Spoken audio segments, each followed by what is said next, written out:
Son las 11:57, casi buenas tardes. El Señor les bendiga a todos ustedes. Y como cada domingo le agradecemos al Señor la bendición y oportunidad que nos da de podernos congregar, reunir. A la luz de cada día, a la luz de las circunstancias en las que se encuentran nuestro país, y no solamente nuestro país, las naciones en general, agradecemos a Dios la oportunidad de congregarnos, de reunirnos en su nombre para estar, número uno, adorando como iglesia, como congregación, adorando al Señor a través de cantos, darle gracias, porque tal como lo dice la Escritura, su misericordia es para siempre. El Señor es bueno. A pesar de circunstancias, situaciones, el Señor es bueno. Vamos a seguir estudiando el libro en el que nos encontramos, libro de los Hechos, capítulo número 4. El deseo de nuestro corazón es que al estar nosotros mirando la palabra de Dios de manera integral, es decir, todo lo que nos dice libro por libro, es que nosotros vayamos conociendo al carácter de Dios, vayamos conociendo a nuestro Dios cada vez más. Pero no solamente eso, particularmente en este libro, en el libro de los Hechos, entiendo que una de las cosas que el Señor quiere, dentro de varias, una de las cosas que el Señor quiere es que nosotros conozcamos la voluntad de Él para su iglesia. El plan, el propósito por el cual desde tiempos atrás Él escogió una iglesia, preparó todas las cosas para que Él dejara en las manos de una iglesia, de un grupo de personas redimidas, la obra que Él quiere hacer en esta tierra. Y durante ya más de 2000 años Él ha estado obrando en esta tierra, en este mundo, a través de la iglesia que es su cuerpo. Que Dios nos siga hablando, que Dios nos siga mostrando. Vamos al capítulo 4 y el día de hoy vamos a estudiar desde el verso 23 hasta el verso número 31. Libro de los Hechos, capítulo 4, verso 23 hasta el verso número 31, que es la continuación de lo que estudiamos la semana pasada a través de nuestro hermano Julio. Continúa la lectura, dice así, verso 23, y puestos en libertad, vinieron a los suyos y contaron todo lo que los principales sacerdotes y los ancianos les habían dicho. Ellos, habiéndolo oído, alzaron unánimes la voz a Dios y dijeron: Soberano Señor, tú eres el Dios que hiciste el cielo y la tierra, el mar y todo lo que en ellos hay. Que por boca de David tu siervo dijiste: ¿por qué se amotinan las gentes y los pueblos piensan cosas vanas? Se reunieron los reyes de la tierra y los príncipes se juntaron uno contra el Señor y contra su Cristo, porque verdaderamente se unieron en esta ciudad contra tu santo Hijo Jesús, a quien ungiste. Herodes y Poncio Pilato con los gentiles y el pueblo de Israel, para hacer cuanto tu mano y tu consejo habían antes determinado que sucediera. Ahora, Señor, mira sus amenazas y concede a tus siervos que con todo denuedo hablen tu palabra, mientras extiendes tu mano para que se hagan sanidades, señales, prodigios, mediante el nombre de tu santo Hijo Jesús. Cuando hubieron orado, el lugar en que estaban congregados tembló, y todos fueron llenos del Espíritu Santo y hablaban con denuedo la palabra de Dios. Vamos a orar y pedirle al Señor que en su gracia Él abra nuestro entendimiento, nuestro corazón, nos ayude a recibir el mensaje que Él quiere darnos hoy. Señor, a mí me asombra cómo estos hombres se dirigen a ti y te dicen, soberano Señor, soberano Señor, que creaste todas las cosas. Padre, a ti nos dirigimos hoy y te pedimos que nos ayudes. Es muy santo, muy sublime lo que estamos leyendo en tu palabra, lo que hemos venido leyendo todo este tiempo, tu voluntad, tu santa voluntad. Y a ti te plació, Señor, escoger una iglesia para que ande en tu santa voluntad. Ayúdanos, Padre. Bendícenos con esa bendición especial de la gracia tuya para poder estar y andar en tu voluntad. Señor, tu Espíritu Santo que has hecho morar en la iglesia, nos lleve cada día y cada vez más a vivir en el centro de tu voluntad, con un deseo ferviente, Señor, no por obligación, no por mandato de hombre, con un anhelo ferviente de agradarte, de obedecerte, de hacer tu voluntad, de servirte, Señor. Y tu Espíritu Santo nos hable a todos, y tu palabra nos redarguya a todos, nos enseñe, nos instruya, nos anime, nos exhorte, Señor. Porque escrito está que para eso es útil tu palabra. En el nombre de Jesús nos ponemos en tus manos y confiamos en ti, Señor. Amén. Si usted nos ha estado siguiendo y nos ha estado escuchando, usted sabe qué es lo que está pasando en esta situación. Sin embargo, siempre creo que es bueno que pongamos un poquito del contexto que hemos estado nosotros estudiando. El contexto es todo lo que venimos estudiando. Domingo tras domingo, venimos estudiando esto que está sucediendo en este pasaje que leemos el día de hoy. Cada domingo hemos venido leyendo porciones de este mismo pasaje, de este mismo capítulo, de capítulos anteriores inclusive. Y lo que nos dice es que toda esta situación aquí, cuando dice el verso 23, que fueron puestos en libertad y vinieron a los suyos, usted recordará que ellos fueron tomados, aprehendidos por el jefe de la guardia del templo, por los alguaciles, los sacerdotes, los sumos sacerdotes llegaron inclusive, todos les echaron mano de manera violenta por haber predicado a Jesús y por haber sanado a un hombre en el nombre de Jesús y por predicar la resurrección de los muertos.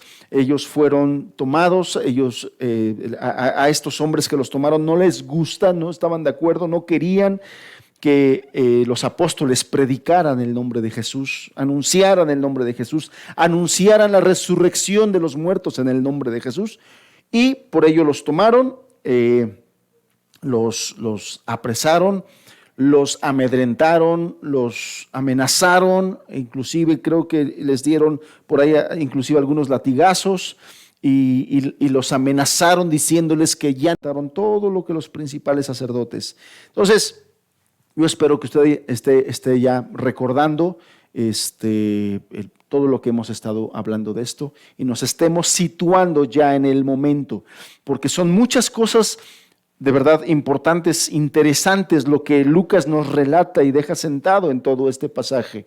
Pareciera ser que solamente nos está contando una historia de algo que le pasó a Pedro y a Juan, a los apóstoles, pero en realidad nos está dando muchísimos detalles, muchas cosas importantes, muchas cosas interesantes que principalmente como iglesia es necesario nosotros asimilar, entender, aprender, para que podamos nosotros vivir en el modelo escritural de la vida de la iglesia. Bien, ese es un poquito el contexto que yo espero sirva para situarnos ahí y tomar el hilo de lo que ahora vamos a continuar nosotros a estudiar. La parte A del verso 23 dice: puestos en libertad, vinieron a los suyos. Y ya de entrada Lucas empieza a darnos detalles importantes, interesantes, hermanos, iglesia. Ya Lucas empieza aquí a decir cosas que para nosotros son de suma importancia. Quiero destacar en primer lugar este interesante punto que aquí da el historiador Lucas, el hermano Lucas. Dice que después de haber sido puestos en libertad, luego de que hicieron lo que les hicieron los sumos sacerdotes, los alguaciles, lo primero que hicieron inmediatamente de que los pusieron en libertad es ir a los suyos. Dice, puestos en libertad, vinieron a los suyos. Y aquí vale la pena hacer una pregunta. ¿A quién se está refiriendo Lucas cuando dice que fue a los suyos? ¿Quiénes eran los suyos según Lucas? ¿Era su familia? ¿Eran las familias de ellos? ¿Era su casa? Evidentemente no, ¿verdad? Evidentemente no. O sea, todo el relato, si nosotros seguimos leyendo, lo que nos enseña y lo que nos da a entender es que inmediatamente que Pedro y Juan salieron de estar en ese juicio injusto y en la cárcel y los dejaron en libertad, a los primeros que fueron a ver, con los primeros que se fueron a reunir, es con la iglesia, con los hermanos. En nuestro contexto, en las cosas que nosotros vemos de manera normal en nuestra sociedad, aún nosotros mismos, ¿qué es lo que generalmente hace una persona después de salir de la cárcel? ¿Con quién se va?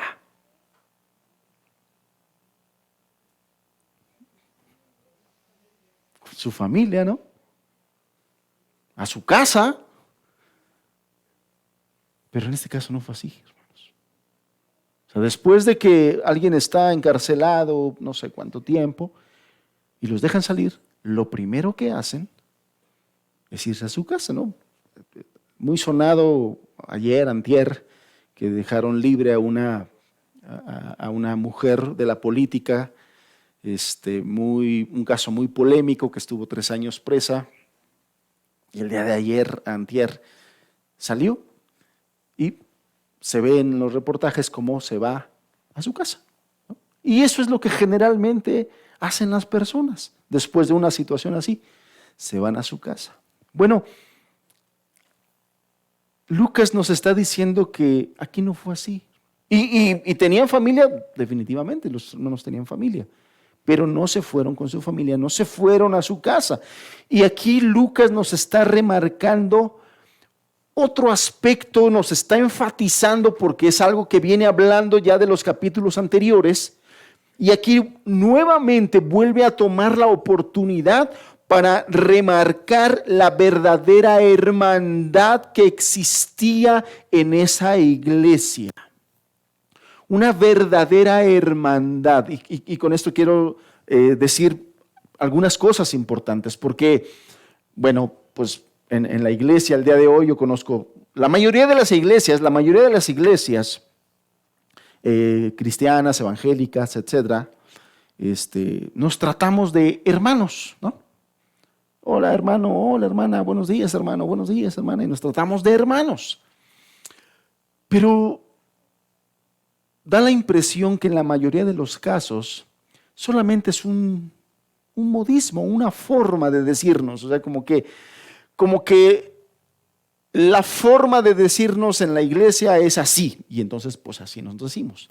Lo que nos está mostrando Lucas en estos relatos y todo esto es que para ellos no era un mero modismo, para ellos no era una mera forma el llamarse hermanos, para ellos era una realidad, era una verdadera hermandad lo que ellos vivían, una verdadera y genuina hermandad. Y por eso es que me llamó la atención los pasajes que al inicio de la reunión, hace un ratito, antes de la alabanza, nuestro hermano Alejandro compartió el pasaje de Salmo 133, ¿no?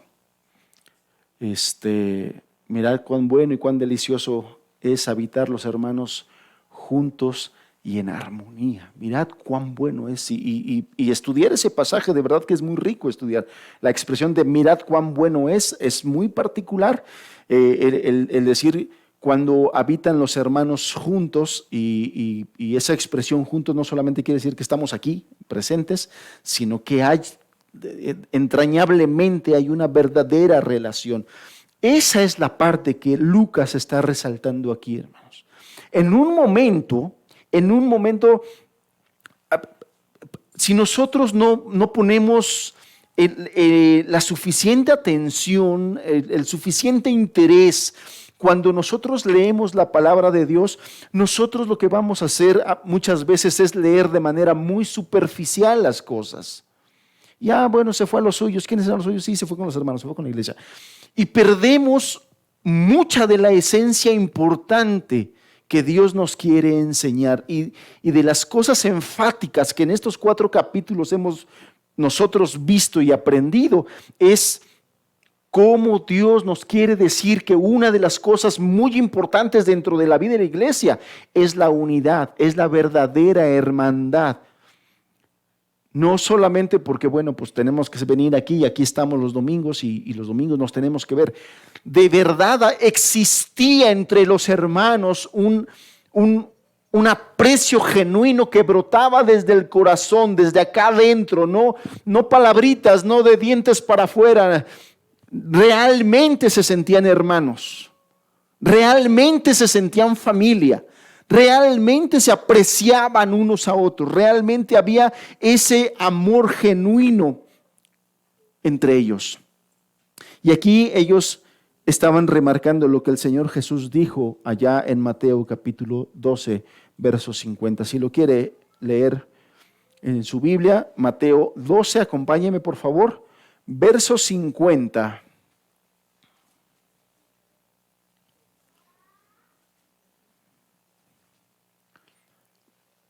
Mateo 12, verso 50, dice, hablando el Señor Jesús, porque cualquiera que hace la voluntad de mi Padre, que está en los cielos, ese es mi hermano, y mi hermana, y mi madre. Fíjese usted la importancia que le está dando el Señor Jesús a este asunto. Porque cualquiera que hace la voluntad de mi Padre, que está en los cielos, ese es mi hermano, ese es mi hermana y mi madre. ¿Sabe qué estaba pasando aquí? El contexto le da mucho más valor. El Señor estaba ocupado predicando el evangelio, haciendo toda la obra del Padre. Había mucha gente y de repente alguien llega y le dice, tu madre y tus hermanos están allá afuera. Y entonces él dice, ¿quién es mi madre? ¿Quiénes son mis hermanos? Y es cuando dice esto, cualquiera que hace la voluntad de mi Padre que está en los cielos, ese es mi hermano, esa es mi hermana y ese es mi Padre. Ya en otras ocasiones, cuando hemos hablado de aspectos como esto, hemos aclarado, pero vale la pena hacerlo ahorita, que lo que está diciendo aquí el Señor Jesús, como en otros pasajes, no es que no está enseñando que nosotros menospreciemos a nuestra madre, que menospreciemos a nuestros hermanos carnales, no está enseñando eso. Pero tanto este pasaje como otros pasajes que hablan del discipulado, por ejemplo, si no aborreces a tu padre y a tu madre, no puedes ser mi discípulo. Pasajes como ese no está diciendo lo tienes que aborrecer. Lo que está diciendo es que el amor que nosotros debemos tener por Cristo y su obra, por Cristo y su iglesia, debe ser tan superior que cuando tú lo comparas, el amor que tienes por Cristo y su reino y su iglesia, por el amor que tienes por tu madre y por tus hermanos terrenales, carnales, pareciera que hasta los aborreces. O sea, no que los aborreces, sino que no se compara, no tiene comparaciones su amor. Eso es lo que enseña la Escritura. Eso es lo que está enseñando aquí. Qué valioso dato, qué valiosa enseñanza está dando respecto del amor que los creyentes deben tener por el Señor y por su reino.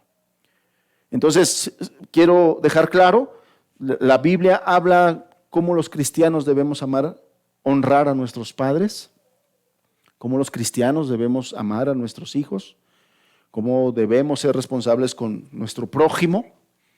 O sea, no, de ninguna manera enseña que los apartemos, que de ninguna manera está separando familias, de ninguna manera.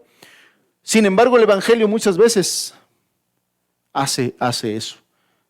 Los cristianos somos rechazados y muchas veces somos muy rechazados por nuestra propia familia, al punto en que la familia sufre un quiebre. Pero no porque querramos nosotros aborrecerlos, sino porque ellos no quieren que nosotros amemos al Señor Jesús como el Señor nos demanda que lo amemos, o que lo sirvamos como el Señor demanda que lo sirvamos. Y eso produce muchas veces quiebres en las familias. Qué interesante, hermanos. ¿No les parece interesante que estos dos hermanos, Pedro y Juan, al momento de salir de un momento muy importante, porque no fue cualquier cosa, no fue cualquier cosa porque yo les explicaba y les hemos explicado al asunto de esto que con la gente con la que estuvieron fueron las autoridades más importantes dentro de la jerarquía o el liderazgo de Israel. Una nación. O sea, si nosotros lo ponemos así en comparativo con nuestro país, el apóstol Pedro y el apóstol Juan estuvieron delante, por lo menos, del secretario de Gobernación.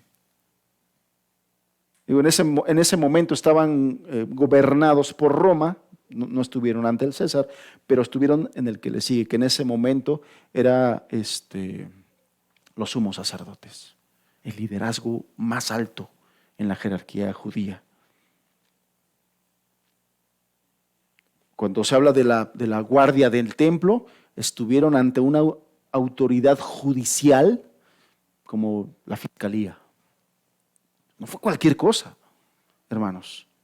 Fue un caso muy fuerte lo que le sucedió a los hermanos. Y después de eso, a quienes acudieron primeramente e inmediatamente fue a sus hermanos. Entonces, lo que nos denota que ellos veían realmente como hermanos, se amaban como hermanos, se servían como hermanos. Verdaderamente había una hermandad entre ellos. No como hoy, donde se ha perdido mucho el sentido de la palabra hermano. Algunos dentro de la misma congregación se llaman hermanos, pero no se llevan y no quieren llevarse. Pero no sé, dicen por ahí los muchachos, por lo menos en mi tiempo lo decían, ¿no? Como el chicle, nomás lo masticas, pero no lo pasas. O sea, así como que nada más políticamente correctos. El saludito y así, pero no hay ese verdadero sentimiento de hermandad, hermanos. Notemos el énfasis que Dios hace en estos primeros 4 capítulos y ya cuántas veces nos habla acerca de esto. Y es para que tú y yo lo consideremos, hermanos, lo consideremos.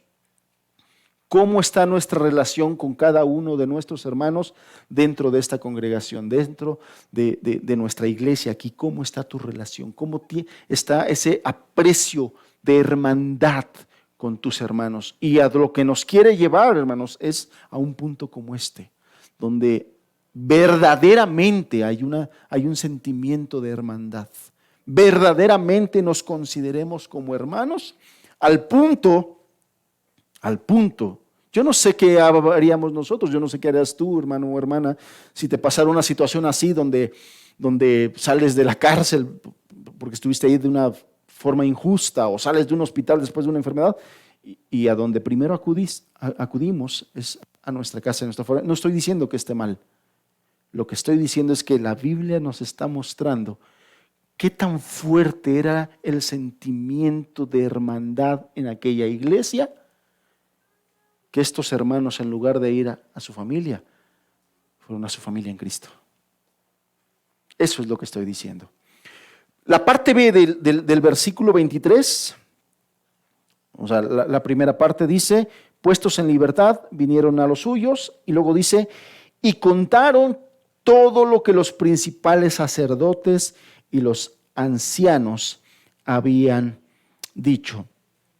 Y sin duda, hermanos, sin duda, en ese platicarles todo lo que ellos habían vivido ahí en ese momento y en ese lugar con esas personas, los hermanos los consolaron y recibieron también mucho ánimo por parte de la iglesia, por parte de los hermanos. Y algo que quiero yo resaltar es que un beneficio principal de la iglesia perseguida da como resultado una mayor solidaridad, hermandad entre los hermanos.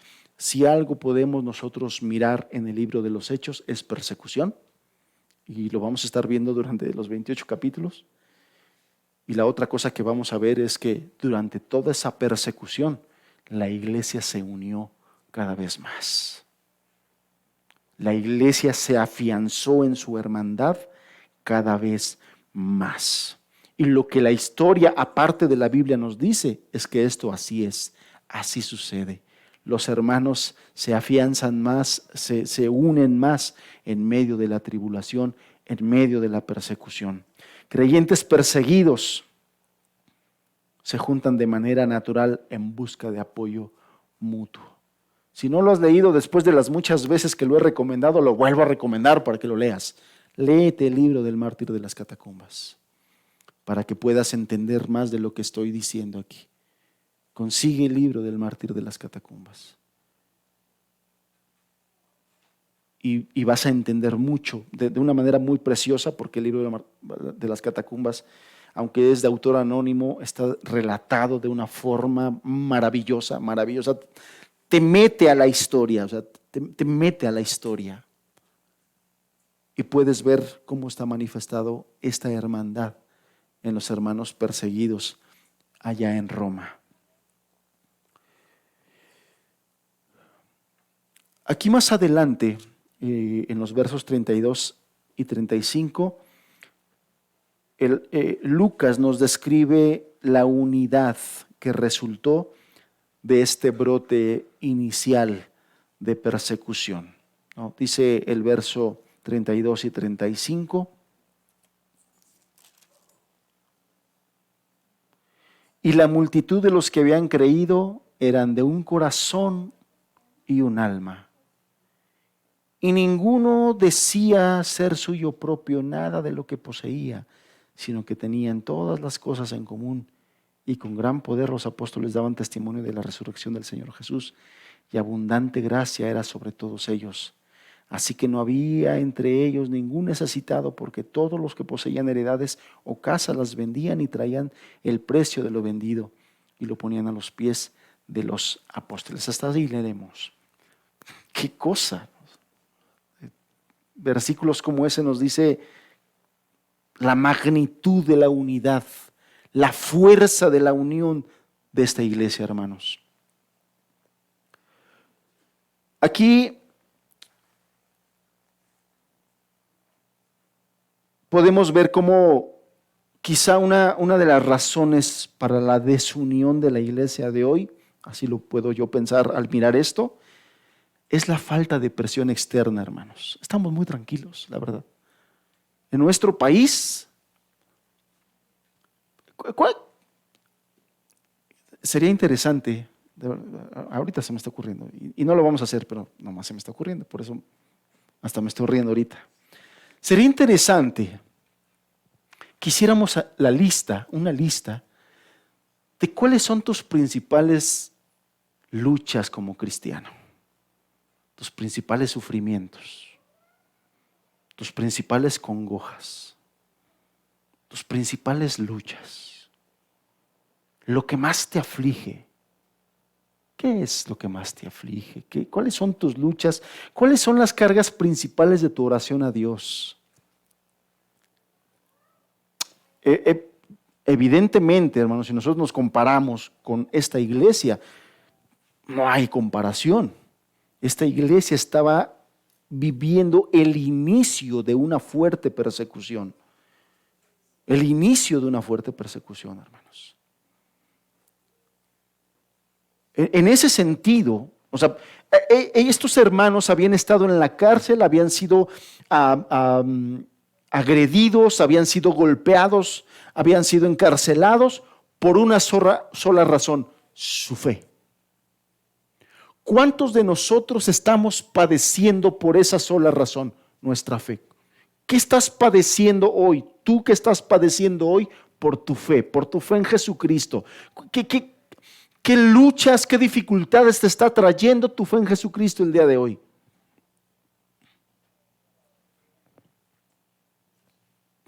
A lo mejor que una de las vecinas que antes corría a contarte el chisme y ahora le dices ya no me cuente chisme porque yo no quiero saber los chismes, pues ahora ya te malmira y ya ni te habla. Situaciones que pueden suceder en tu trabajo, pues no te toman en cuenta como toman en cuenta a todos los demás, porque pues, saben que eres cristiano y por eso no toman en cuenta. Posiblemente sean cosas que vivimos, que padecemos. Pero de ahí, ¿quién de nosotros, cuántas veces hemos pisado la cárcel por nuestra fe? ¿Cuántas veces te han golpeado? ¿Cuántas veces has estado ante autoridades federales por causa de tu fe? Ninguna, hermano. La verdad es que una de las razones que puede existir para esa falta de hermandad como está viendo y la estamos leyendo aquí, puede ser la falta de presión externa, la falta de persecución, hermanos, por causa de nuestra fe. A lo largo de la historia se ha comprobado que la persecución a la iglesia es un filtro purificador, hermanos. Los que no son verdaderamente cristianos y los que no tienen el Espíritu son los primeritos en salir en el momento de la persecución. Solamente los que verdaderamente tienen el Espíritu y han nacido de nuevo son los que se quedan fielmente a padecer y a sufrir eso. La falsa unidad que se intenta a veces a través de concesiones, de decir, bueno, pues sí, ya lo voy a soportar.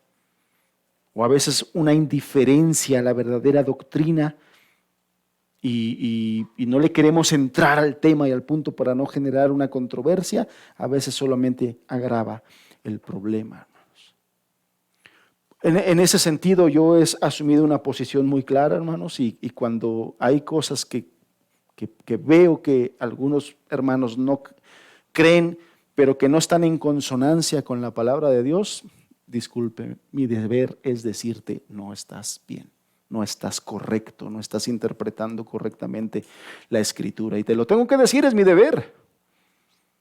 Y se vale que argumentes, pero que argumentes bien. A mis hermanos siempre les he dicho, si tú con la Biblia me muestras que yo estoy equivocado y que tú estás en lo correcto, hermano, yo me callo porque la autoridad para mí es la Escritura, la palabra de Dios. Pero no se vale, hermanos, que defendamos posturas solamente por ideas, solamente por tradiciones. Eso es lo que no se vale. Si hemos de ser una iglesia bíblica, seamos una iglesia bíblica y metámonos a la Biblia. Y que sea la Biblia la luz con la que nosotros nos defendamos, la luz con la que nosotros caminemos. ¿Qué pasaría si nosotros confrontáramos de un modo agresivo este sistema mundial? ¿Qué pasaría, hermanos, si como cristianos realmente nos opusiéramos a las filosofías y este sistema podrido en el que está viviendo nuestra sociedad? ¿Qué es lo que va a pasar, hermanos? Seguramente se van a levantar muchos en contra de nosotros. Ahorita somos unos perfectos desconocidos. Nadie nos conoce. ¿Por qué nadie nos conoce? Pues porque aquí estamos, quietos, sin meternos de una manera decidida y agresiva en contra de este sistema mundial.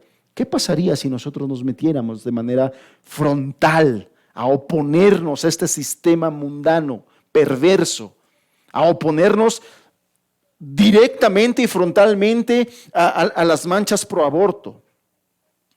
¿Qué pasaría? ¿Qué pasaría si nosotros nos pusiéramos de manera frontal a oponernos al gobierno, a muchas de sus políticas perversas anticristianas? ¿Qué pasaría? Muy probablemente, entonces sí, habría una oposición resultante. Y probablemente esa oposición empezaría ahorita sí, verdaderamente, a unirnos y enriquecería mucho nuestra dependencia mutua, como lo estamos viendo aquí en este pasaje, hermanos. Este es el modelo de Dios. Este es el modelo de la Escritura.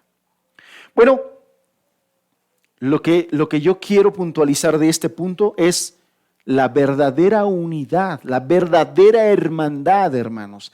Es algo que marcó a la primera iglesia, es algo que marcó a los primeros creyentes y es una característica, es una virtud que el Señor quiso formar en esta iglesia para que esa iglesia pudiera hacer toda la obra que el Señor les estuviera encomendando, les había encomendado. Yo creo firmemente que muchas de las cosas que esta iglesia hizo en ese tiempo de la historia no hubieran sido posibles si esa iglesia no hubiera tenido la hermandad que estamos viendo que tenían. No hubiera sido posible. No hubiera sido posible por una sola razón, hermanos. Todo lo que estaba sucediendo aquí, la conversión de esas multitudes, los grandes milagros, ¿quién los hizo? El Espíritu Santo. ¿Y qué dice Efesios respecto a la unidad? ¿De quién es la unidad? Acompáñame a Efesios, es un pasaje que no había preparado, pero ahorita lo estamos viendo y creo que vale la pena que lo hablemos. Efesios capítulo número 4.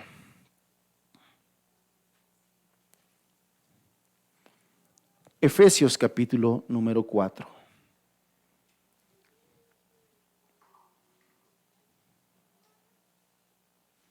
Dice así, verso 1 en adelante de Efesios capítulo 4. Yo pues, preso en el Señor, os ruego que andéis como es digno de la vocación con que fuisteis llamados. Fíjate cómo comienza el apóstol Pablo. Andemos como es digno de la vocación a la que he sido llamado. ¿Y qué es digno? Verso 2. Con toda humildad y mansedumbre, soportándoos con paciencia los unos a los otros en amor. Verso 3. Solícitos en guardar la unidad de ¿quién? La unidad del Espíritu. La unidad es del Espíritu en el vínculo de la paz. ¿Qué es unidad? Un cuerpo y un espíritu, como fuisteis también llamados en una misma esperanza de vuestra vocación. Un Señor, una fe, un bautismo, un Dios y Padre de todos, el cual es sobre todos y por todos y en todos. Hasta ahí vamos a leer.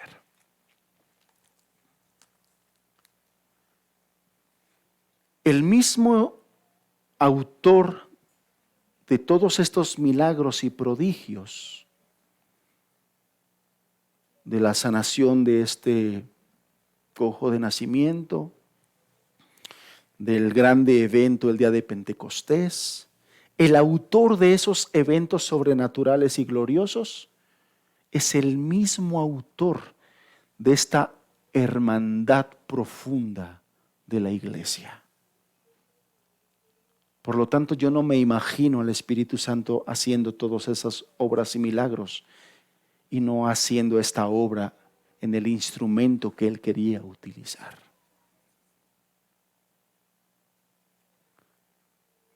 ¿Qué es lo que quiero decir? Que si nosotros queremos que el Señor nos use como usó esta iglesia, de las primeras cosas que tenemos que aprender es a ser verdaderamente hermanos.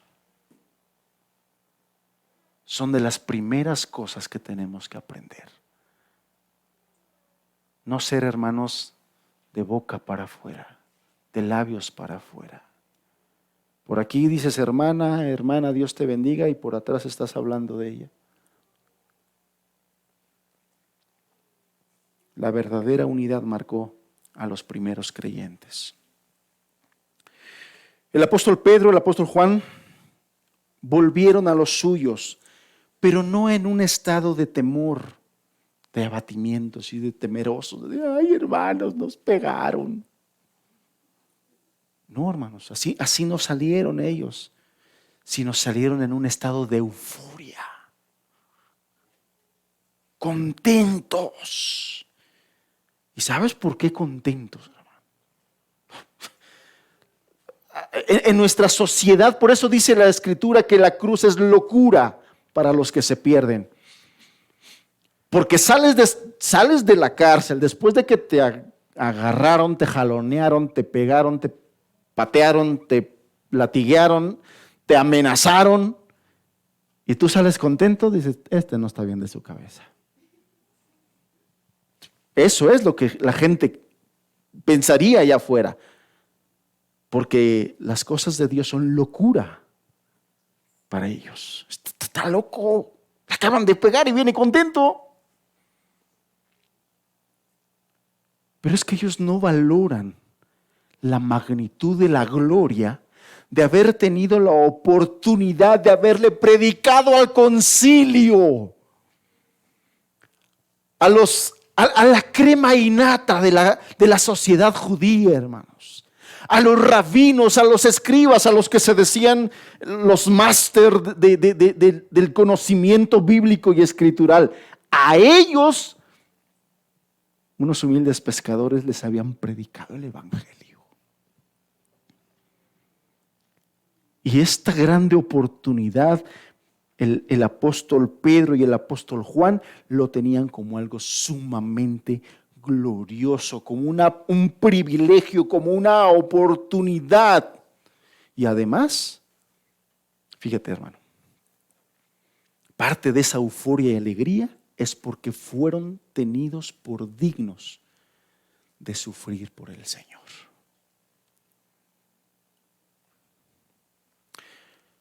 Ese estado del alma, porque es un estado del alma, hermanos, ese estado del alma que te hace sentirte bendecido después de haber sido mayugado, es algo que solamente viene a aquellos que tienen el Espíritu Santo morando en ellos. Por eso le decía yo, esto es un filtro. Y a lo largo de la historia ha sido un filtro. Nadie es capaz de soportar esto y salir contento y glorioso, sentirse bendecido, privilegiado. Nadie que no tiene el Espíritu no vive eso, no pasa eso. Por lo tanto, los inconversos que están inmiscuidos, infiltrados dentro de la iglesia, cuando viene una persecución de ese tamaño, dicen, no, hombre, yo no. Ahí están ellos. Ese es el pastor, ese es el diácono, a ellos agárrenlos. Yo nomás venía aquí de pasadita. Un filtro a lo largo de la historia ha sido las persecuciones. Purifica, saca lo que no es y deja lo que verdaderamente es.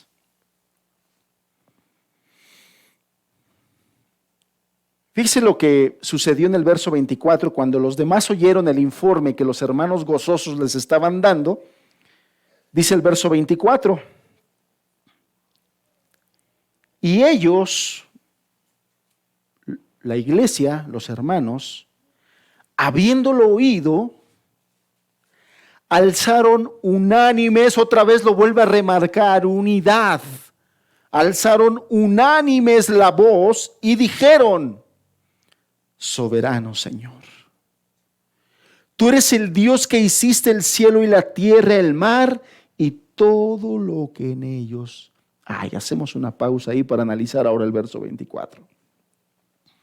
Ya vimos que fue lo primero que hicieron Pedro y Juan después de haber estado en esta situación y ser liberados. Lo primero que hicieron fue ir con los suyos, con sus hermanos, con la iglesia, y les contaron todo lo que les pasó. Y después Lucas pasa a decirnos qué fue lo que pasó después de que les contaron lo que sucedió. Lo primero que hicieron fue orar. Lo primerito que hicieron fue orar. Y no cualquier oración. Lucas, inspirado por el Espíritu Santo, toma el cuidado de decirnos que fue una oración unánime. Todos estaban en el mismo sentir, todos estaban en el mismo espíritu, en el mismo entendimiento. Todos pensaban y sentían esto que oraron. Eso quiere decir unánimes. Por eso es que acabamos ahorita de puntualizar la verdadera unidad que existía entre ellos, hermanos. Porque una de las oraciones que Dios más bendice en las oraciones grupales es la oración unánime. Cuando la iglesia está en un mismo entendimiento de las cosas, de las necesidades, de las prioridades, y se ponen a orar al Señor. Esas son las oraciones que más bendice el Señor. Y lo primero que dijeron en su oración, también es importante resaltarlo, fue reconocer la soberanía de Dios en medio de las dificultades. Hermanos, esto es un punto clave. Acabamos de decir que nosotros no hemos padecido lo que estos hermanos estaban padeciendo. No llegamos todavía a ese punto. Sin embargo, bueno, tenemos nuestras luchas, tenemos nuestras preocupaciones, tenemos nuestras aflicciones, y lo que nosotros podemos aprender de aquí es qué fue lo primero que oraron estos hermanos en medio de una grande dificultad en la que ellos estaban enfrentando. Lo primero fue reconocer la soberanía de Dios en medio de su dificultad. Y después, cuando ellos dicen soberano Señor, porque así es como lo dice la oración, ¿no? Si tú lo revisas, soberano Señor. Aquí hay una nota muy importante. La palabra griega para describir Señor, bueno, más bien inicio, en el Nuevo Testamento hay varias palabras griegas para describir la palabra Señor, en referencia a Dios. Hay varias. Pero la palabra que está utilizada aquí solamente se utiliza 5 veces en el Nuevo Testamento. O sea, es muy rara. Hay otras que se utilizan mucho más. Pero es muy particular el significado de esta palabra que encontramos aquí. La palabra que encontramos aquí es la palabra griega despotes, que significa en este contexto amo absoluto. Soberano amo absoluto. Tú eres el amo absoluto de todas las cosas. En esa oración les acababan de decir, tú eres el creador de los cielos y de la tierra. Tú eres el Señor soberano y el amo absoluto.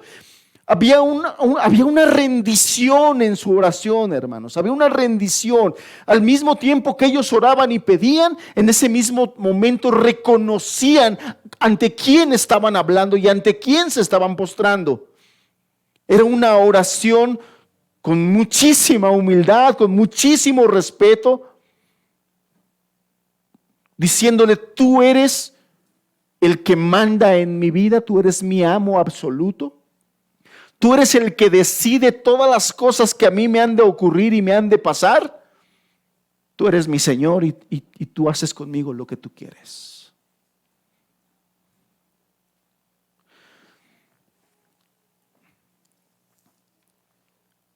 Hace años, les cuento una anécdota personal, pero no personal tan personal, sino personal porque lo viví en mi familia.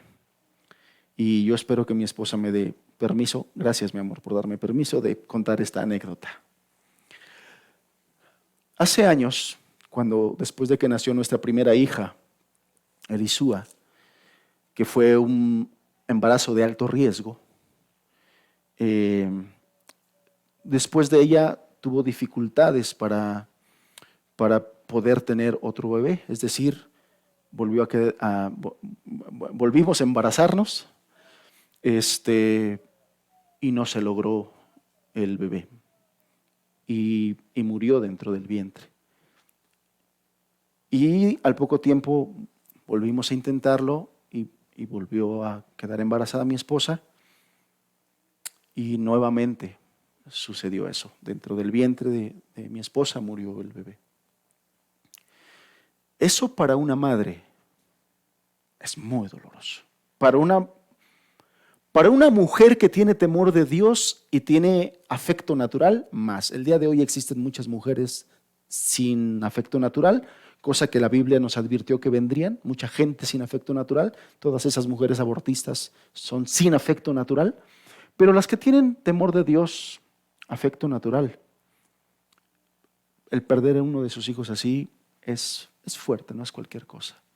Y mi esposa en ese momento se sentía muy triste y muy abatida por lo que estaba viviendo y por lo que estaba pasando. Yo recuerdo que una verdad que a ella la sacó adelante de su estado de tristeza, de depresión en el que se encontraba por haber perdido a sus bebés, fue esta verdad: la soberanía del Señor. Y yo escuché a mi esposa decirle a Dios: tú me das, tú me quitas.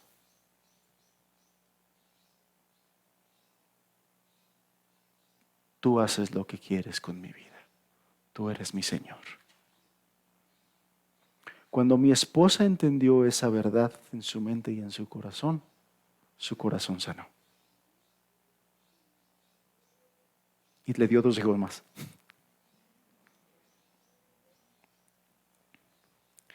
Lo que estos cristianos estaban entendiendo en ese momento de dificultad es: esto que está pasando está en tus manos.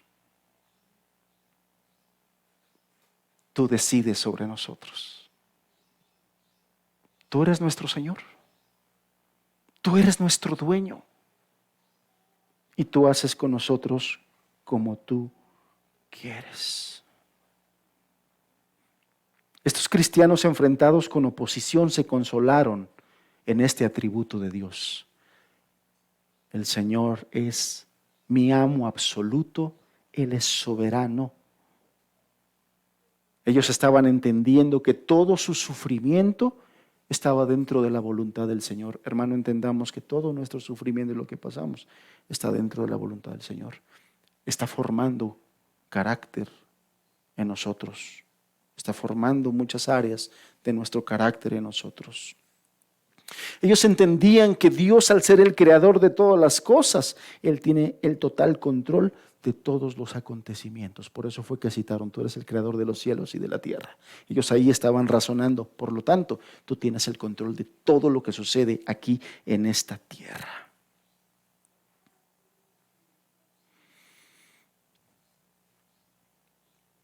¿Qué es lo que estamos viendo, hermanos? Entonces, que esa confianza en el reinado absoluto y poderoso de Dios bastaba para sustentar sus corazones y su confianza en Él. Que Dios los iba a ayudar en medio de esa dificultad. Y vale aquí la pena, hermanos, la reflexión para que el Señor nos acuda, para que nosotros aprendamos, entendamos. Cuando nosotros tenemos dificultades, que ya lo dijimos, para nada se asemejan a la situación aquí narrada, ¿qué es lo primero que nosotros hacemos cuando nos encontramos en dificultades? ¿Qué es lo primero que tú haces cuando te viene una dificultad? cuando te viene una preocupación, cuando te viene un problema, ¿qué es lo que tú primero haces? ¿Oramos? ¿Buscamos a Dios? ¿Confiamos? ¿O lo primero que hacemos cuando se nos presenta la dificultad es, ¿y ahora por qué dudamos? ¿O nos quejamos? Ya padecí esto, ya pasamos esto otro, ahora esto. Eso es queja. Eso es queja. ¿Qué es lo primero que hacemos, hermanos? ¿Nos quejamos? ¿Nos amargamos? Yo no sé qué está haciendo el Señor, pero ¿por qué permite que esto me pase? ¿Acaso no dijiste que me ibas a ayudar? ¿Te das cuenta de la revelación y el entendimiento que tenían estos hermanos? Me acaban de encarcelar injustamente, me acaban de golpear injustamente, me acaban de hacer todo esto, me acaban de amenazar. Tú eres el Señor. Tú eres el Señor.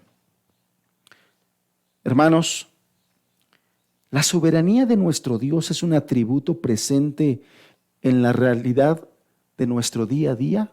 En otras palabras, lo que quiero decir es una convicción en nosotros que Dios tiene todo el control de los acontecimientos de nuestra vida. O sea, tú estás convencido en esta verdad profunda del carácter y la persona de Dios, que Él es soberano y tiene el control de todos los acontecimientos de nuestra vida. ¿O no? ¿O todavía dices, ¿por qué? ¿Por qué Dios permite que ahora me pase esto? Hermanos, vivimos en una etapa de tantas cosas, de tantas situaciones. Yo les comentaba a mis hermanos que el martes de esta semana estaba bien tranquilo, bien tranquilo. Se acabó el día, llegó la noche, me fui a acostar. Y a la hora de haberme acostado, ¡bum! 39.3 de fiebre. ¿Yo ahora qué? El mes pasado también tuve fiebre, tifoidea, etcétera. Entonces de repente así como que digo, otra vez. Y mi esposa, ¿por qué tienes fiebre? No sé. Y así como que de repente me decía, pues ve al doctor, ya hasta pena me da. Me decía el hermano, ya pena me da, hermano, ya. Me da pena. Otra vez enfermo, chale, pues qué poco aguante tengo. Vivimos en un momento, hermanos, de muchas situaciones que nos pasan muchas cosas.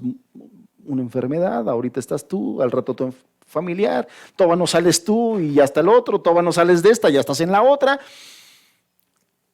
Pero ¿qué es lo primero que pensamos, hermanos? ¿Qué es el primer pensamiento que viene a nuestra vida? Dios es soberano. Dios tiene el control de todas las cosas de mi vida.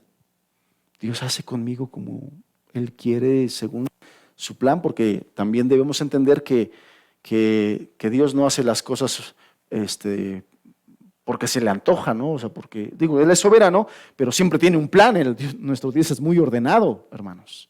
Basta que leas el libro de Crónicas, basta que leas el libro de Números para que te des cuenta cuán ordenado es nuestro Dios. Entonces, hoy voy a hacer esto, o hoy no le voy a poner atención a esto, que pase lo que pase. Dios no es así, nuestro Señor no es así. Nuestro Dios es un Dios de orden, lo dijo también el apóstol. Bien ordenado. Entonces, nada de lo que nos sucede, hermanos, es por indiferencia de Dios, por descuido de Dios o porque no está planeado por Dios. Nada de eso. Nuestro Dios tiene todas las cosas las tiene en control. Pero ¿qué es lo que nosotros pensamos, hermanos, cuando nos suceden cosas así? O todavía hay entre nosotros gente que cree que cuando le pasan esto es porque todavía tiene mala suerte. Es que tengo bien mala suerte, hermano. De repente pienso, ¿no estaré salado? Yo te digo, mejor busca al Señor bien.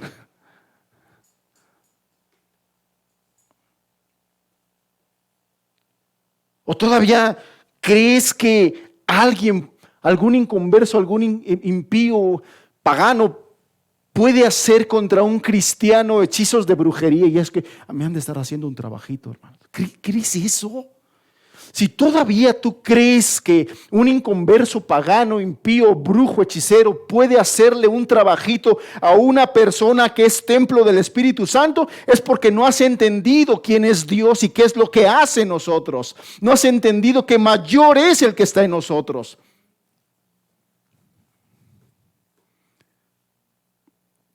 La brujería existe. Pero los únicos vulnerables a eso son los que están alejados del Señor. El creyente es templo del Espíritu Santo, habitación del Espíritu Santo, habitación misma del Dios glorioso. Por lo tanto, ninguno, y no dudo que haya gente que intente hacerlo, eso no lo dudo, ¿no?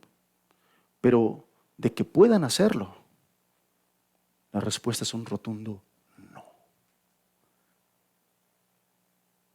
Porque si Dios es con nosotros, nadie contra nosotros, hermanos. Nadie. Entonces eso de que alguien nos está haciendo un trabajito, olvídate. Ahora, te están haciendo un trabajito y está funcionando.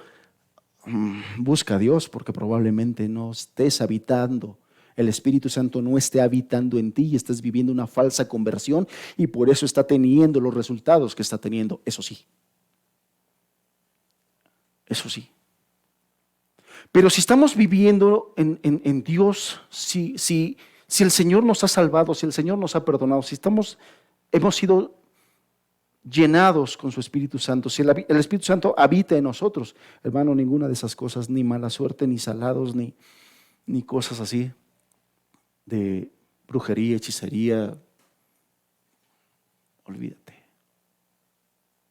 La Biblia es clara en textos, en pasajes y en historias de que nada de esas cosas pueden contra el Hijo de Dios, pueden contra la hija de Dios. Nada de esas cosas. Los hermanos estaban consolados, confortados, fortalecidos y oraban hacia el Señor. Y ellos obtuvieron más consuelo, además, cuando vieron que esa oposición que tuvieron había estado ya prevista desde el Antiguo Testamento. Fíjate lo que dice ahora el siguiente pasaje. El verso 25, el Espíritu Santo, hablando por boca de David, allá en el Salmo 2, verso 1 y 2, habló de la oposición que Cristo y por extensión también sus seguidores enfrentarían. Verso 25, que por boca de David tu siervo dijiste, ¿por qué se amotinan las gentes y los pueblos piensan cosas vanas? Verso 26, se reunieron los reyes de la tierra y los príncipes se juntaron en uno contra el Señor y contra su Cristo. Ellos estaban presenciando el cumplimiento inicial de esta profecía allá en Jerusalén. Estaban presenciando el cumplimiento de esta profecía. Pero aquí hay otro punto importante, hermanos, que remarca mucho de lo que hemos estado nosotros hablando. Ellos se dieron cuenta, la Escritura dice esto que está pasando. Si ellos ignoraran las Escrituras, ellos no se hubieran dado cuenta de esto, ¿sí o no? O sea, si ellos no fueran unos estudiosos de la palabra, gente que amaba la palabra y por lo tanto se metía a la palabra a estudiar, porque nosotros nos podemos dar cuenta, hermanos, cómo hasta ahorita hemos visto cómo Pedro, un hombre con poca preparación, era un pescador, era una persona pobre y con poca preparación, pero era un gran conocedor de las verdades profundas de la Escritura y por lo tanto podía citarlas en las predicaciones poderosas en las que el Espíritu Santo lo había usado. Citó la Escritura de manera poderosa. Y aquí nuevamente, ahora no ellos, sino ahora la iglesia estaba citando la Escritura. ¿Por qué citaba la Escritura? Porque la conocía. Y porque en ese momento estaban entendiendo, mira, Se está cumpliendo lo que dijo aquí Dios a través de la boca de David. Se está cumpliendo. Esto es lo que estamos viviendo. Hermanos, qué importante es conocer a profundidad las Escrituras. Qué importante es conocer a profundidad las Escrituras. Qué importante es que dejemos de conformarnos con que, sí, ya me sé Juan 3:16. Ay, hermanos, Juan 3:16 es un hermoso pasaje que si no te lo sabes, tache. Pero es momento de ir mucho más para allá. Porque Juan 3:16 solamente refleja mucho de lo que dice la Escritura y hay mucho que aprender y hay mucho que entender, hermanos. Hay mucho que entender y hay mucho que estamos nosotros desperdiciando y dejando de hacer y de recibir bendiciones y dejando de ser útiles por el hecho de que desconocemos la palabra de Dios.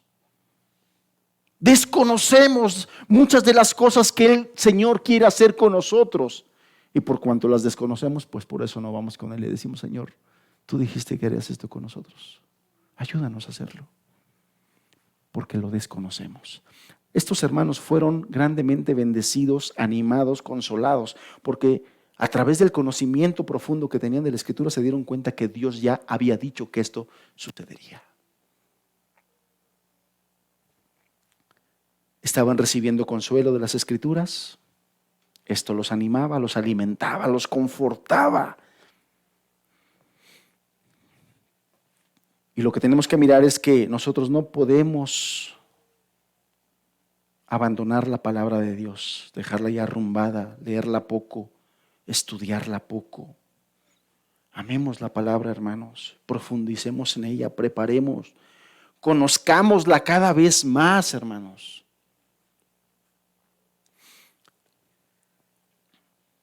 Tengo 26, estoy haciendo cuentas, permítame. Del 94 para acá estamos hablando que son 6 y 22, 28 años. No, perdón, del 96, 26 años de leer la Escritura, de leer la Biblia. 26 años. Y en estos días de esta semana que pasé, me invitaron a un diplomado que iba a ser en línea. Me metí a escucharlo y, hermano, quedé impactado de haber entendido cosas que no había entendido. Y me quedé lamentando de haber perdido tiempo y de no estar trabajando en esas cosas que el Señor quiere hacer. Por no profundizar más y cada vez más y más en la Escritura. Verso 27. Porque verdaderamente se unieron en esta ciudad contra tu santo Hijo Jesús, a quien ungiste, Herodes y Poncio Pilato, con los gentiles y el pueblo de Israel. Hermanos, yo no sé si a ustedes les pasó, pero con vergüenza les quiero platicar que en la secundaria, que fue un tiempo de mis tiempos más malitos de inconverso y donde era yo de lo peorcito, en la secundaria, varias veces mi nombre apareció en el periódico Mural y no precisamente por las mejores notas y no precisamente por haber ganado un premio de excelencia. Todo lo contrario, hermanos. En la secundaria yo fui conocido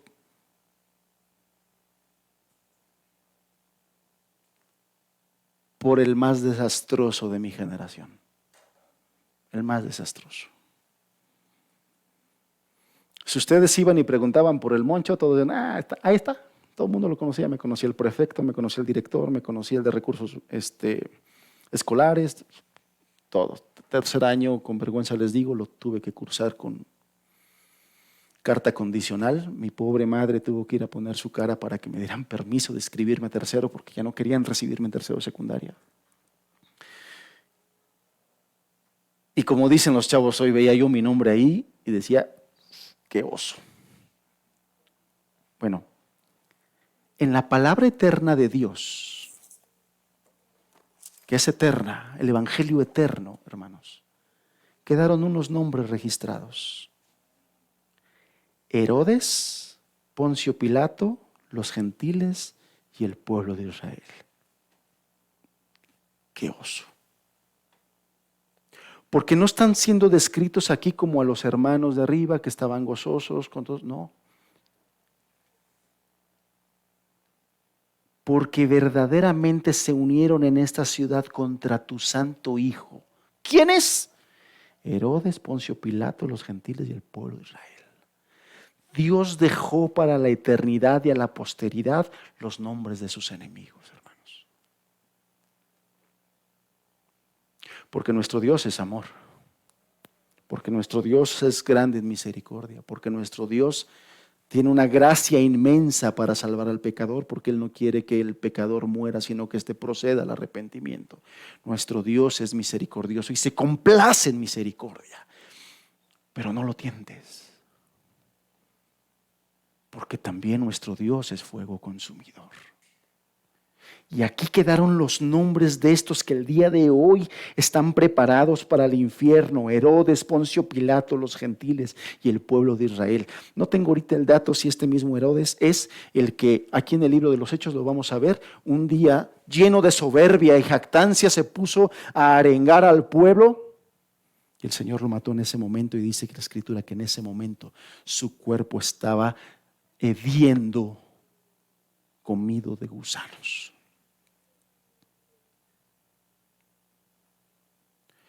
Nuestro Dios es paciente, nuestro Dios es longánimo, nuestro Dios espera, nuestro Dios es paciente. ¿Tú crees que tus mentiras diarias ponen a Dios triste, deprimido? No. El carácter de nuestro Dios es Dios, hermanos. Tus pecados y tus maldades no lo tienen todo deprimido. Ay, este no me quiere, ay, este me desprecia. No, nuestro Dios es Dios con nosotros y nosotros.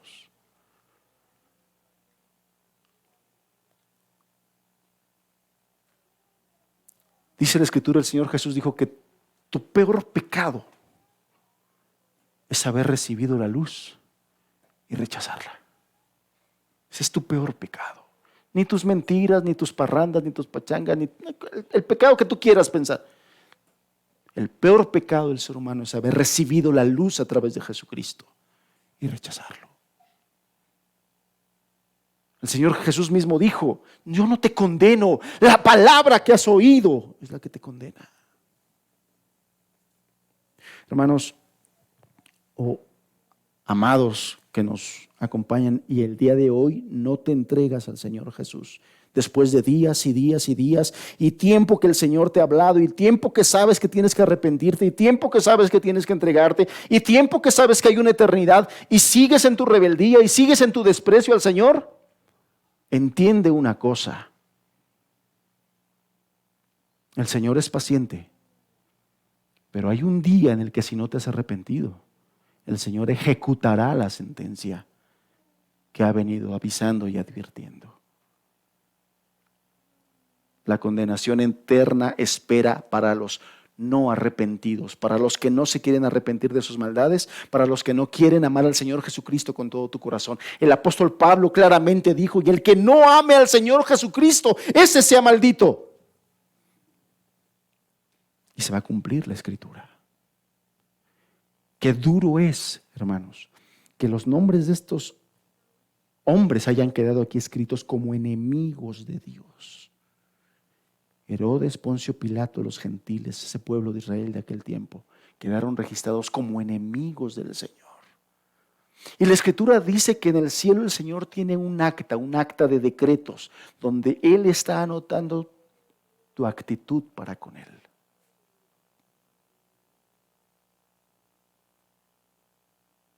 El apóstol Pablo en la carta a los Colosenses dice que a los que hemos sido redimidos y perdonados, esa acta de los decretos ha quedado clavada en la cruz del Señor.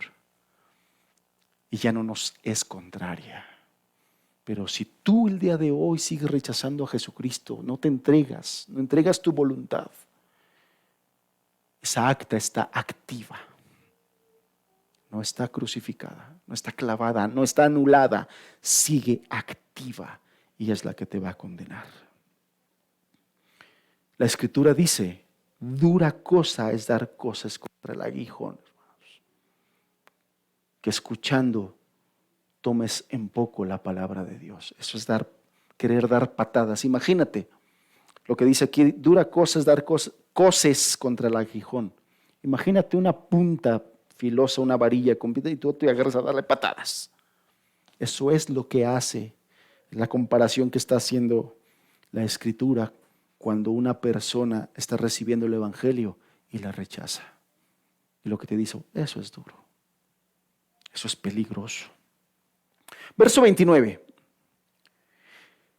Y ahora, Señor, mira sus amenazas y concede a tus siervos que con todo denuedo hablen tu palabra, mientras extiendes tu mano para que se hagan sanidades y señales y prodigios mediante el nombre de tu santo Hijo Jesús.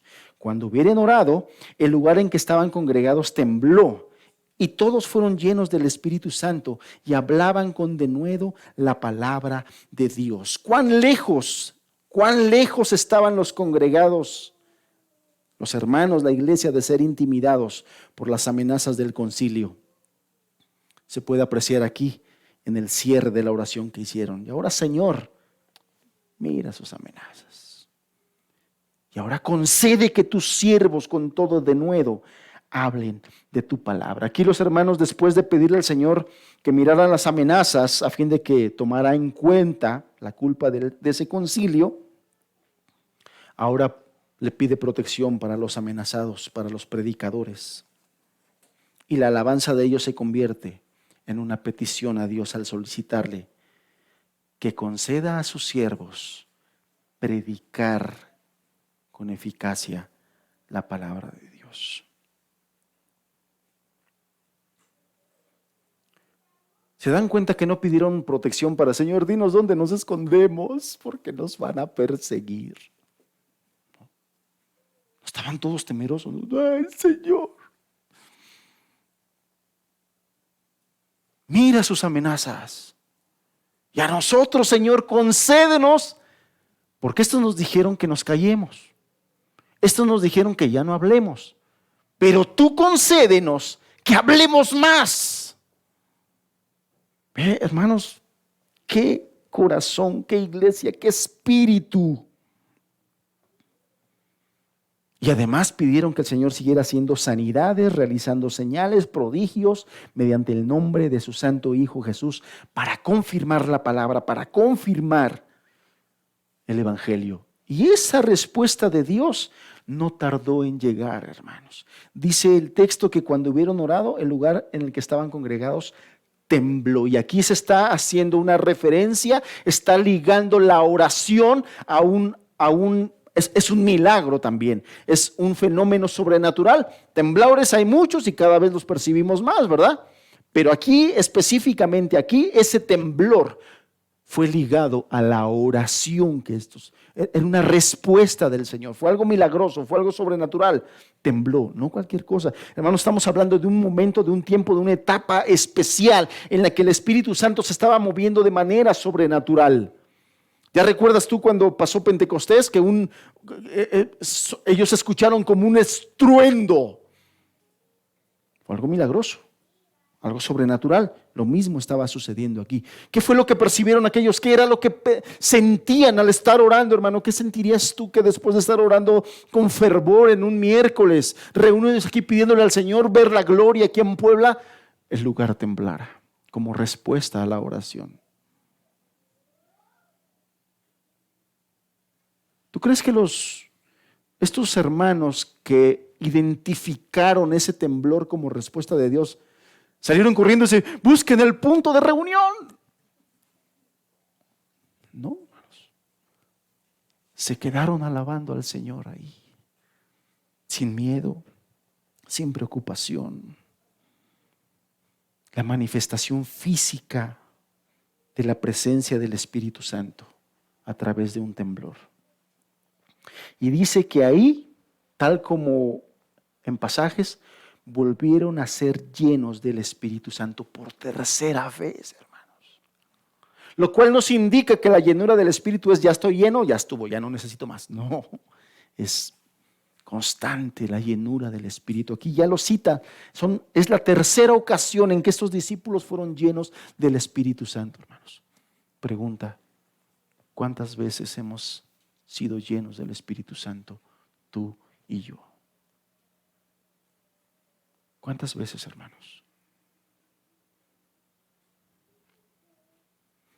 Aquí ya la Escritura nos registra la tercera ocasión en que estos mismos hermanos fueron llenos del Espíritu por tercera ocasión. Y ahora ya no empezaron a hablar en idiomas como en el día de Pentecostés. ¿Sabes qué pasó ahora? Ahora empezaron a hablar con eficacia la palabra, el evangelio en sus propias lenguas. Más valiente, más fervorosa. La persecución también sirvió para acercar más a la congregación entre sí, entre ellos, pero también a su Señor. En cuanto a los que se en cuanto a lo que se convertiría en un tema recurrente en la historia de la iglesia, la oposición solamente consiguió que ésta fortaleciera más la unión entre los hermanos. Así, igual, como cuando pasó con José, ¿se acuerdan? José, el hijo de Jacob, que sus hermanos pensaron hacerle mal. Pero ¿qué fue lo que dijo José? Que Dios había tomado las intenciones perversas de sus hermanos de hacerle daño y las usó para sus propios propósitos divinos. Lo mismo estaba haciendo aquí el Señor, hermano. Ya termino con unas últimas palabras. Hermanos, yo veo aquí en este pasaje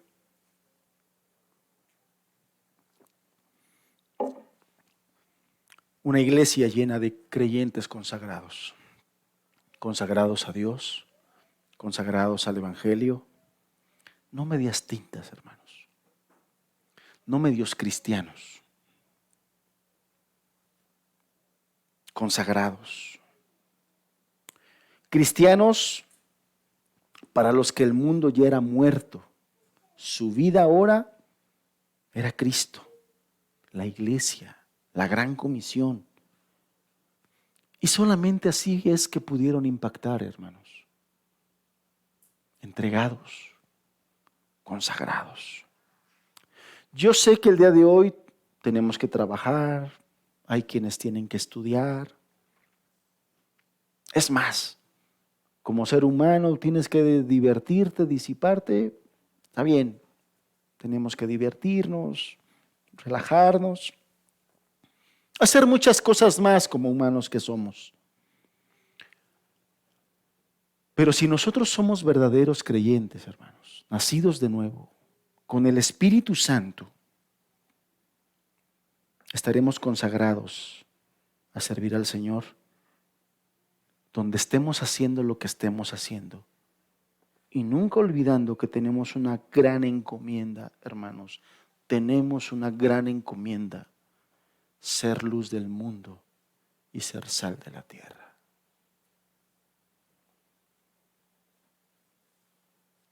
El mismo Señor Jesús que dijo estas palabras, dijo que si la sal nos cumple con su propósito, no sirve más que para ser pisoteada, tirada al piso y ser pisada.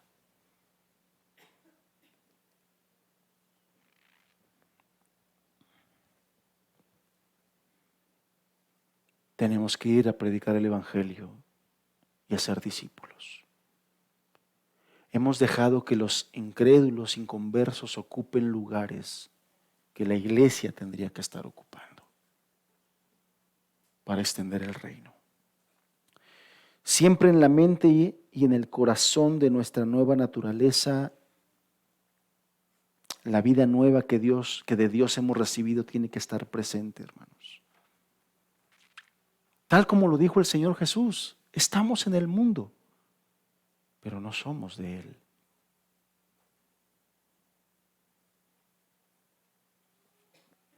Como jóvenes, tienes la necesidad de divertirte, de distraerte. Está bien, está bien. Pero si eres cristiano, no olvides que tienes un propósito eterno. Y que estés donde estés, tenemos que ser luz y sal, creciendo en gracia para con Dios, para con los hombres, a través de la comunión con el Señor, todos los días en oración y sumergidos, profundizando en la palabra de Dios. Es la única forma en que podrás vencer las pasiones juveniles. Es la única forma en que podrás crecer y podremos prosperar, y nosotros los adultos también.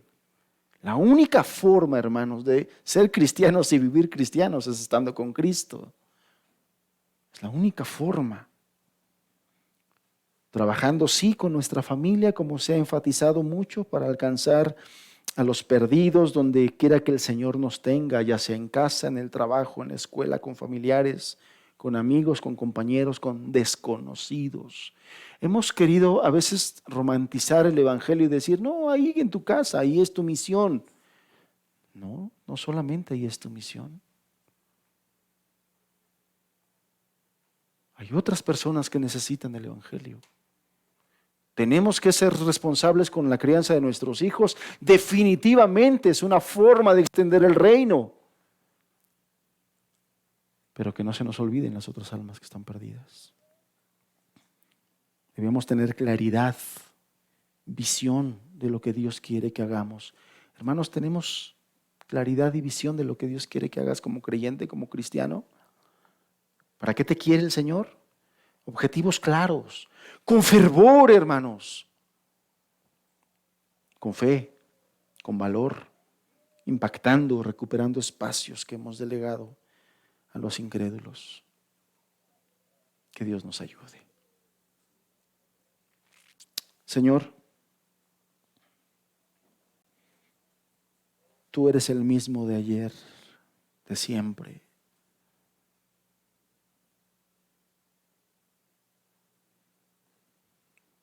Tú eres digno de la gloria, y la gloria que te llevaste en estos tiempos. Necesario es que la lleves también en estos tiempos. La gloria que te dio aquella iglesia, Señor,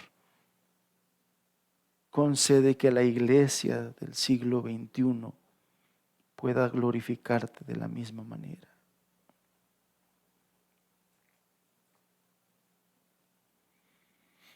Nos vemos tan escasos, Padre. Nos vemos tan escasos. Pero tú eres el mismo. Tú no estás escaso. Tú no has perdido poder. Tú tienes la visión clara, Señor. Tú tienes los objetivos claros. Tú sí sabes qué hacer y por dónde hacer. Te pedimos ayuda. Que el Espíritu que has hecho morar en nosotros nos despierte y nos levante, Señor. Yo no sé cuándo tú has de permitir una persecución aquí en México.